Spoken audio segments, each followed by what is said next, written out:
خوش اومدین به یه ولاگ دیگه با من. خوبین؟ خوش میگذره؟ همه چیز رو روال ردیفه. امروز بازی ایران و قطره ساعت 6:30 به وقت ایران، البته که میشه اینجا ساعت 6. و من تصمیم گرفتم که قبلش ولاگ براتون بگیرم، یه نیمچه ولاگ راجع به دور کردن توی محله باکرکوی که هم شما اینجا رو بیشتر بشناسین، هم از همه اطراف بدونین که توی چه موقعیت مکانی قرار گرفته و این که میگم جز مکانهای خیلی پر رفت آمد و توریستی و گرون قیمت ترکیه است، یه دید کلی نسبت بهش پیدا بکنید که البته از لحاظ چی گرونه، از لحاظ قیمت خونه و خرید ملک و کلا اجاره نشینی و اینجور چیزا گرونه، وگرنه خوراکی، مواد غذایی که نه، منظورم رستوران و کافه و اینجور چیزاست، و خرید لباس و چیزهایی که غیر برند باشه، چون برندها که قیمتاشون یکسانه همه جا، ولی مغازه هایی که لباس فروشی دارن و اینها هم چیزای شیک و هم چیزای ارزون میتونید توش پیدا کنید. بریم با هم دیگه بچرخیم، اگرم چیزی پیدا کردیم برای خودمون بخریم. پس میبینمتون، با هم دیگه میریم. خب من اومدم بیرون، بریم با هم دیگه اول بازارا رو بچرخیم، پاساژا رو بریم، بعد بریم یه جایی که خیلی ارزونه بهتون نشون بدم، قیمت‌ها یه جور دستتون بیاد و یه خلاصه سر با هم دیگه گپ بزنیم.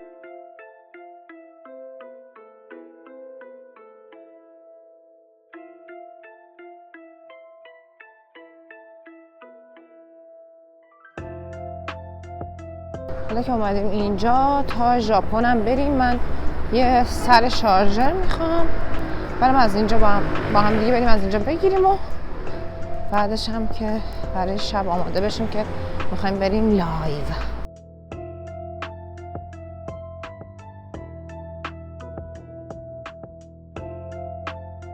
Pardon, şarjör başısı var mı siz? Şarj başı. Evet. Nerede? Aa, burada mı? 175 lira. Buyurun.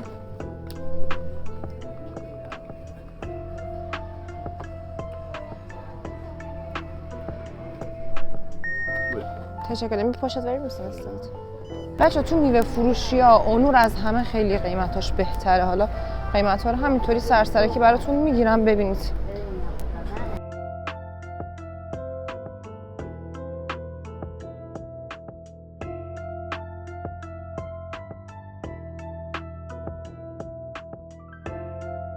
اینا همش رستوران های باحالی هن، همشون کباب و جوجه و دونر رو چه میدونم از اینجور چیزا دارن. حالا ما داریم میریم کم کم سمت چهارراه اصلی باکرکوی که سمت راستش میره سمت میدون باکرکوی. مستقیم بریم میرسیم به پاساژهای معروفش. بچه اینجا پر از مرکز زیباییه، یعنی یه قطب مرکز زیباییه میشه گفت، و لباس مجلسی و اینجور چیزا هم خیلی توش زیاد پیدا میشه با قیمت‌های مناسب.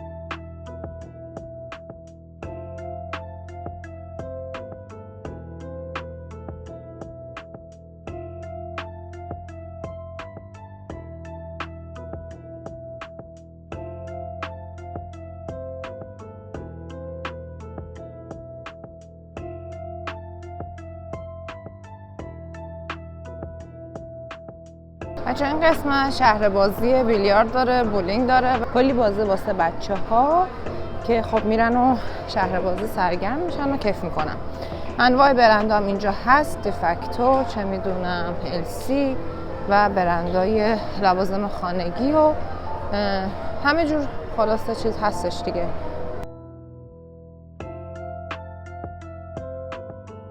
خیلی وقت بود دیفکتو نیومده بودم، بریم بچرخیم ببینیم چه خبره.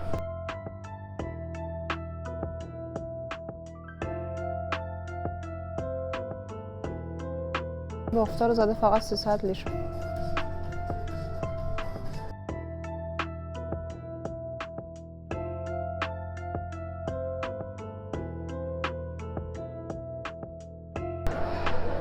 از این طرف میریم بیرون از این در و میریم پاساژ بعدی.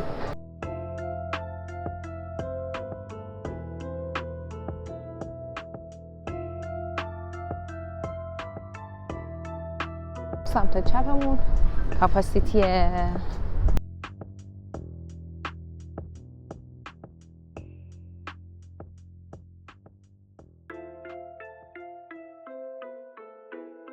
این کاپاسیتی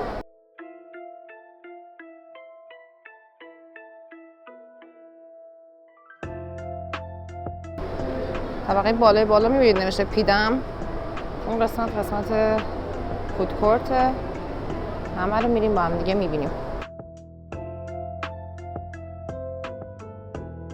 هفته پیش کاش من یه ولاگ میگرفتم. با سیاوش اومدیم اینجا بعد از مدت ها بیچاره از پیر کاردین خرید کرد برای زمستون. خیلی وقت بود خرید نکرده بود و انقدر که این بشر خجالتیه و اصلا کلا از دوربین گریزه نمیذاره که ما با هم دیگه که هستیم ولاگ بگیریم.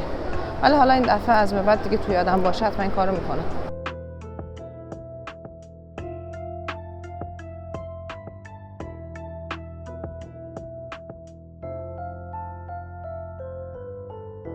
وقتا آدم یه چیزای عجیبی تو زارا میبینه. شبیه این بازارای کنار خیابون میشه. انقدر همه چیز فقط به اسم زارا کهنه و کرکسیف و لش میذارن و میفروشن. آدم واقعا تعجب میکنه.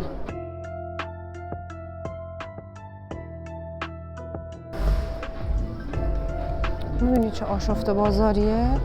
اصلا من که خوشم نمیاد. این طبقه فود کورت بچه ها. هر سمتی که میبینید انواع غذاهای مختلف به فروش میرسه. انواع قیمت ها. چقدر بعضی از قیمت ها ارزونه و واقعا چقدر به صرف است. غذاتون انتخاب میکنید میرید میشینید و آماده که شد میرید میخوریدش. مثلا بچه ها بازی میکنن.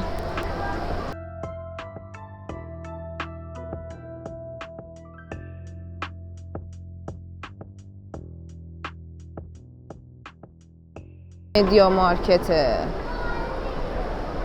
نمیدونم میتونید بخونید یا نه. مدیا مارکت همه انواع لوازم برقی، لپتاپ، گوشی، شارژر، هندزفری، تلویزیون، یخچال، جارو برقی، اتومبیل، برسمو، چه میدونم همه چیز هست اونجا و به صورت تقسیطی هم بهتون داده میشه. البته برای دانشجوها تخفیف هم بعضی وقتا میذارن که سینما و علاوه کافه های اطرافش.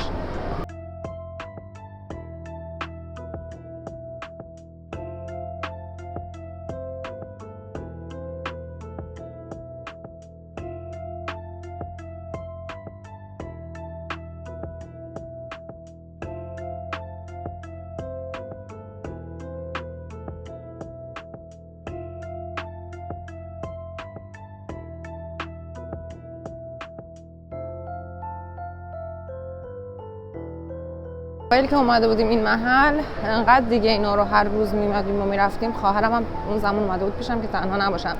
مامانم هم سریع اومد. بعد انقدر اینا رفته بودیم که دیگه واقعا حالمون داشت به هم میخورد. الان دیگه من خودم تقریبا 2 هفته یه بار بیشتر دیگه نمیام. دیگه آدم واقعا یه جاهایی رو انقدر میره که براش جذابیتی نداره.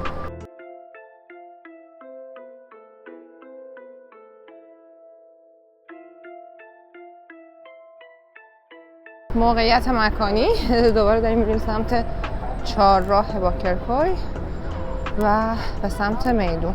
قبل از اینکه برم سمت میدون از تو کوچه پس کوچه ها هم ببرم بهتون نشون بدم ببینید چقدر با صفا پر کافه است.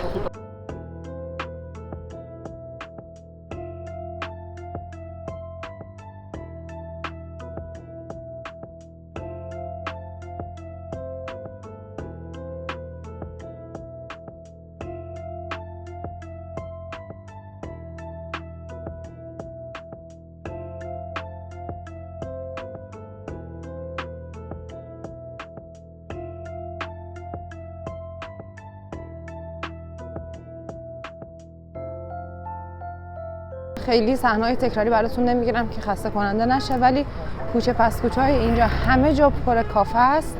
کافه ها همه قیمتاش خوب، حالا گرچه به نسبت برندهای خارجی و برندهای مثل مکدونالد و کینگ برگر و چه میدونم KFC و اینا که خب هم دستگاه بستنی ساز دارن، میلکشیک ساز دارن، قهوه ساز دارن و اینا رو با قیمت خیلی پایین تر میتونید استفاده بکنید و برای خودتون خریداری بکنید. کافه ها یه ذره قیمتشون بالاتره ولی کیفیتشون بهتره. مثلا کافه‌ای که شما از مکدونالد میگیرید انقدر بیرنگ و لعاب و رقیقه که اصلا کیف نمیده بهتون. و 100% کافه ترک، قهوه ترک چیز دیگه است و تقریبا دوبل قیمت کافه های مکدونالد رو داره. کوچه پس کوچه ها میرسه به مارمارای. اینا همشون کافن. دقیقا اینجا بچه ها خط مارمارای که داره از اون سمت هم صداش میاد.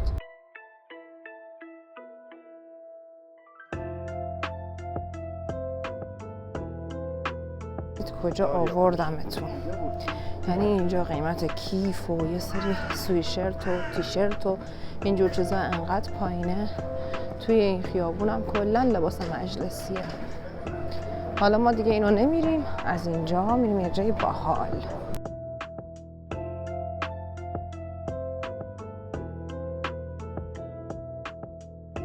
خفن این باره.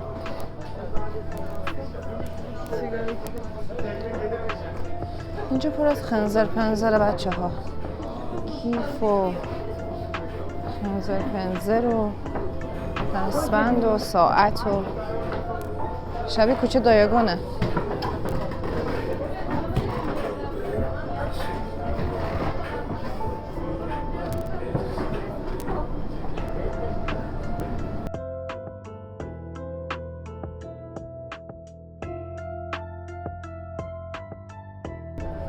بچه اینجا رو یه لحظه ببینید. این خیابون کاملا شبیه تکسیمه، پر رفت آمد و پر از برندهای مختلف.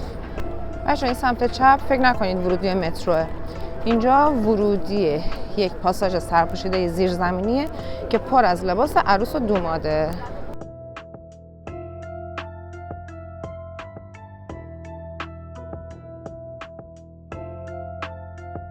خب اگه دوست داشته باشین بریم با هم دیگه یه دونه بستنی این چیه اونجاست؟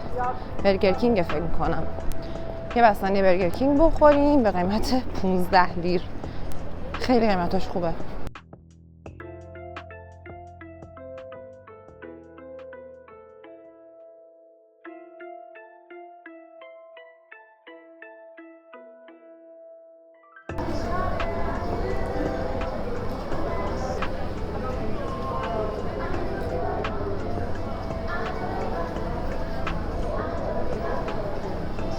Merhaba. Bir tane sade kula verir misiniz? Sade kula evet. Hemen vereyim. Teşekkür ederim.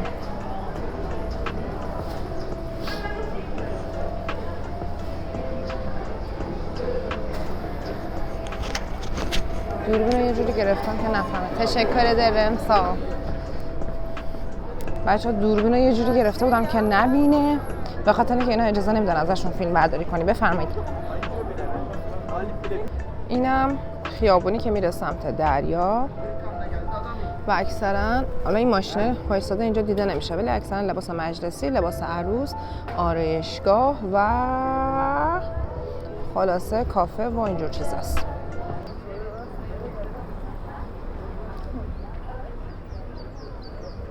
ببینید چقدر هوا خوبه. اینجا هم تقریبا یه حالت کافه باغتوریه که وسطش یه فواره داره و خلاصه مردم میشنن و کیف میکنن. بچه‌ها این سمت بیاین حداقل یکی دو روز طول میکشه که تمام کوچه پس کوچه های باکرکوی برین و بچرخین، کافه هاشو بشینین، کیف کنین.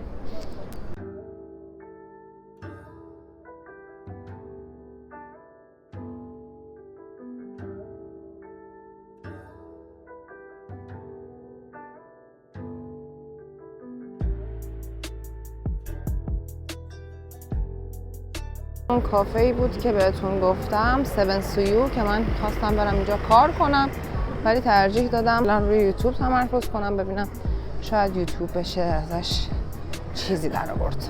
از این خط کوچه به پایین انقدر قیمت مناسب میشه تو اینجا یه اوتلته که همه چیز از 200-300 لیر شروع میشه. اینجا همه چیز آف زده و شلوار تو خونه و همه لباسا فقط 100 لیرن.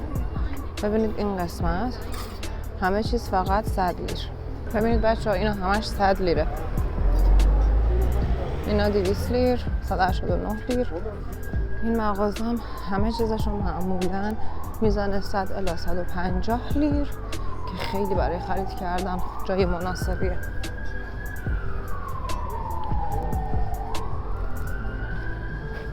البته دیگه اینا آشغالن. کیف 60 لیر تا 100 لیر.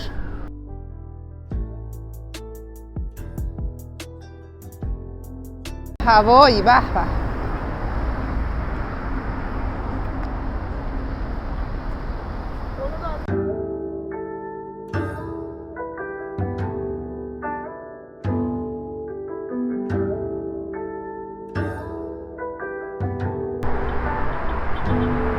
اینم دریا.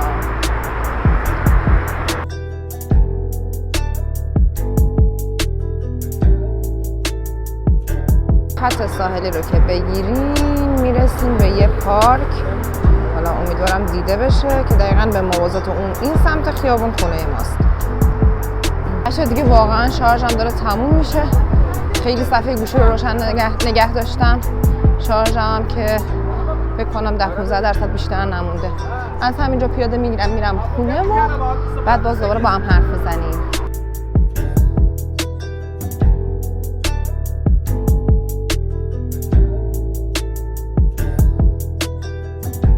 آره که برم بالا کوچه خودمونه. خسته شدم. یکی از کلابای کنار اتوبان.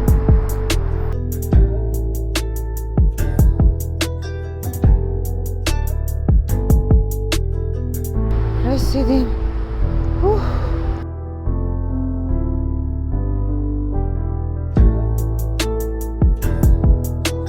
خدای من خیلی خسته کننده بود. رسیدیم.